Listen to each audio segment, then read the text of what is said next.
परिस्थितियों के मुख्यमंत्री हैं नीतीश कुमार, ये बात आपने सुनी होगी। हालांकि ये बात आज नहीं 2015 से कही जा रही है और एक बार फिर 2020 में भी जब चुनाव जीत करके नीतीश कुमार आए और पिछले रिकॉर्ड को भी कायम नहीं कर पाए तो चर्चाएं लगातार होने लगी। भारतीय जनता पार्टी ने वादा के मुताबिक नीतीश कुमार को मुख्यमंत्री बनाया और तब से लेकर के लगातार नीतीश कुमार की कुर्सी को लेकर सवाल खड़े हो रहे हैं। अब जबकि उपचुनाव होने की तैयारी पूरी हो गई है, उपचुनाव के चर्चे हो रहे हैं, प्रचार हो रहा है, 30 तारीख को वोट पड़ने हैं, उससे ठीक पहले एक बार फिर से सवाल खड़े हो गए हैं कि नीतीश कुमार की कुर्सी रहेगी या जाएगी, कौन कौन इसमें शामिल हैं और इसकी पूरी रणनीति बन रही है। भोरे भोर में आज आपका बहुत बहुत स्वागत करते हैं और इस बात की चर्चा आपके साथ करने की कोशिश करते हैं, आपसे जानने की कोशिश करते हैं और जो चर्चाएं चल रही हैं वो आप तक पहुंचाने की कोशिश कर रहे हैं, जिससे कि ये स्थापित करने की राजनीतिक घरानों में लगातार प्रयास किए जा रहे हैं कि नीतीश कुमार की कुर्सी हर हाल में चली जाएगी जब उपचुनाव के परिणाम आएंगे। हालांकि 2 सीटों से बहुत कुछ बदलने वाला नहीं है, क्योंकि आंकड़ों के हिसाब से हमने कई खबरों में आपको बताया है कि नीतीश कुमार के पास जो सीट है उस सीट को लेकर के ऐसा नहीं लगता है कि नीतीश कुमार की कुर्सी जाएगी। लेकिन राजनीति संभावनाओं का खेल है और संभावनाएं कब प्रबल हो जाए आपके विरुद्ध कहना बड़ा मुश्किल होता है। अब आपको बता दें कि जिसके पास एक भी विधायक नहीं है वो भी दावा कर रहे हैं कि नीतीश कुमार की कुर्सी का टिके रहना बड़ी मुश्किल है। इसके पीछे तर्क क्या है और भारतीय जनता पार्टी के साथ साथ नीतीश कुमार के सहयोगी दल इस पर प्रतिक्रिया नहीं दे रहे हैं, ये भी बड़े सवाल है। इन सब सवालों को लेकर के हम आपके सामने हाजिर हैं और बिहार में दरभंगा के कुशेश्वर स्थान और मुंगेर के तारापुर सीट की 2 ऐसी सीटें हैं जिस पर उपचुनाव होने हैं और दोनों पर 2020 में जनता दल यूनाइटेड की जीत दर्ज हुई, यानी नीतीश कुमार के विधायक थे।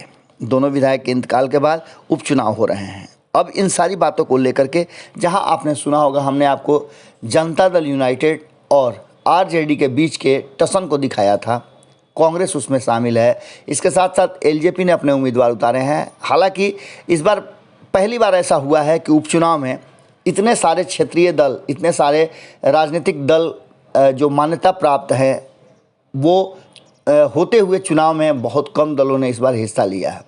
लेकिन इन सब के बीच में लगातार जनसंपर्क अभियान चल रहा है और इस जनसंपर्क अभियान में एलजेपी के सांसद चिराग पासवान भी अब कूद गए हैं और उन्होंने साफ तौर पे कहा है कि कुशेश्वर स्थान में जब पूजा अर्चना के बाद जो बाहर निकल रहे थे तो पत्रकारों से बातचीत के दौरान उन्होंने कहा कि इस बार कुशेश्वर स्थान में उनकी जीत पक्की है। चिराग पासवान के इर्द गिर्द उनके चारों तरफ, चूँकि आशीर्वाद यात्रा वो लगातार कई महीनों से कर रहे हैं, इसके बाद उनके साथ हुजूम काफ़ी संख्या में जुटी हुई है। लोग नारा लगा रहे थे और इस नारा के बीच में जब चर्चाएं हो रही थी, जब पत्रकारों ने पूछा तो उन्होंने साफ तौर पे कहा कि दोनों विधानसभा सीटों पर जीत पक्की है हमारी और हम यहीं से बिहार की राजनीति को बदलने का प्रयास करेंगे।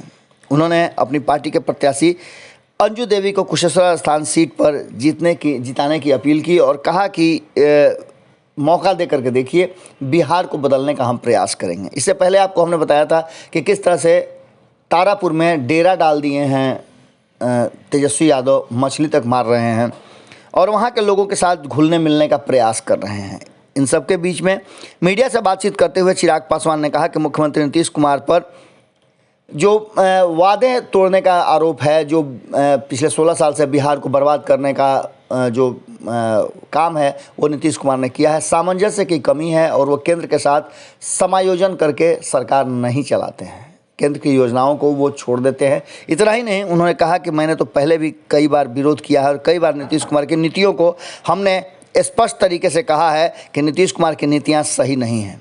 पिछले 15 वर्षों के राज में नीतीश कुमार ने नली गली बना रहे हैं, जबकि 15 वर्ष एक युग होता है और युग के बराबर होने के साथ साथ बिहार में बहुत सारी समस्याएं हो गई हैं। बिहार में रोजगार और उद्योग धंधे की जो स्थिति है वो देख करके कोई भी दुखी हो सकता है। बिहार के लोग पलायन करने को मजबूर हैं और बिहार में बेरोजगारी, गरीबी, महंगाई अशिक्षा, ये सारी चीज़ें, कुपोषण तक अब बिहार में हो गया है। और आंकड़े बता रहे हैं, जो सर्वे हो रहे हैं उसमें, कि नीतीश कुमार की ने बिहार को फिसड्डी राज्य बना दिया है। बिहारी फर्स्ट को लेकर के लगातार आपने देखा होगा कि किस तरह से चिराग पासवान आगे बढ़ रहे हैं। वहीं अगर बात करें तो पप्पू यादव भी लगातार नीतीश कुमार को कुर्सी से हटाने की बात कर रहे हैं। हालांकि पप्पू यादव जब जेल से बाहर आए थे तो उन्होंने कहा था कि नीतीश कुमार पर भरोसा किया जा सकता है, लेकिन नीतीश कुमार के कार्यों पर भरोसा नहीं किया जा सकता है। इन सारी बातों को लेकर के साफ तौर पे उनका कहना है कि नीतीश कुमार ऐसे मुख्यमंत्री हैं जो मुख्यमंत्री रहते भी अपना सपना पूरा नहीं कर पाए, तो भला जनता के सपनों को कैसे पूरा कर सकेंगे। नीतीश कुमार की सोच अब थक चुकी है। इससे पहले भी चिराग पासवान लगातार आरोप लगाते रहे हैं। उन्होंने कहा है कि सीएम नीतीश कुमार पर बड़ा आरोप लगाते हुए उन्होंने स्पष्ट तरीके से कहा है कि बदले की भावना से उन्होंने एलजेपी और मेरे परिवार में तोड़फोड़ मचाई है। ये बात तो हम पहले से भी आपको कहते आ रहे हैं कि नीतीश कुमार अपने विरोधियों को, और जो उनके साथ किसी तरह का उन्हें लगता है कि गलत कर रहा है या फिर उनके विरोध में खड़ा है, उस व्यक्ति को टारगेट जरूर करते हैं। आपको याद होगा कि रामविलास पासवान ने जब 2005 में उनको मुख्यमंत्री नहीं बनने दिया था तो बदले में उन्होंने क्या किया था, उनके विधायकों को तोड़ लिया था। 29 विधायकों में से अधिकांश को तोड़ करके उन्होंने अपनी पार्टी में शामिल करा लिया था, जिनमें से कई आज भी नीतीश कुमार के साथ खड़े नज़र आते हैं। नीतीश कुमार वैसे लोगों से भयभीत होते हैं जो बिहार में विकास की बात करते हैं, इसलिए नीतीश कुमार जातीय राजनीति करने पर आमादा हैं। साफ तौर पे नीतीश कुमार को सुशासन बाबू कहा जाता है, लेकिन इन सारी बातों को ध्वस्त करते हुए एक तरफ जहां तेजस्वी यादव, वहीं दूसरी तरफ चिराग पासवान नीतीश कुमार के प्रबल विरोधियों में से सामने खड़े हो गए हैं और भारतीय जनता पार्टी चुपचाप टुकुर टुकुर ये सब कुछ देख रही है। इसके साथ ही आपको बता दें कि एलजेपी के सांसद चिराग पासवान ने कहा कि जनता ने नीतीश कुमार को मुख्यमंत्री नहीं बनाया है। चुनाव में जहां जहां नीतीश कुमार गए सभी जगहों पर उनका विरोध हुआ था। बिहार की जनता ने उन्हें मुख्यमंत्री के रूप में स्वीकार नहीं किया है, परिस्थितियों के मुख्यमंत्री हैं। ये बातें तो भारतीय जनता पार्टी ने भी कहा है और भारतीय जनता पार्टी के कई नेताओं ने इस बात को दोहराया है। यहाँ तक कि संजय पासवान की बातें आपको याद होंगी, उन्होंने साफ तरीके से कहा था कि नीतीश कुमार को चाहिए कि 16 सालों के बाद अब भारतीय जनता पार्टी को सत्ता हस्तांतरित कर देना चाहिए।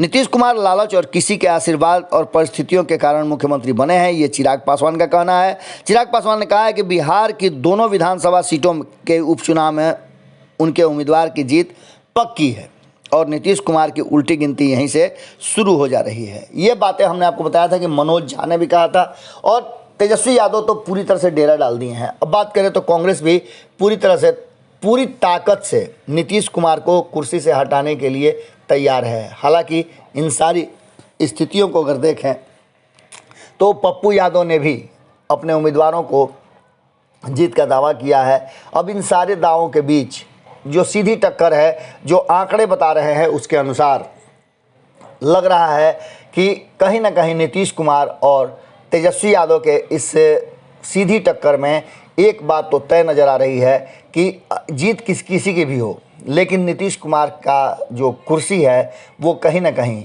अब दांव पे लग गया है। भारतीय जनता पार्टी भी इंतजार कर रही है कि नीतीश कुमार कितने ज़्यादा विरोध का सामना करना पड़ रहा है और कैसे नीतीश कुमार अपने आप को बचा पाते हैं।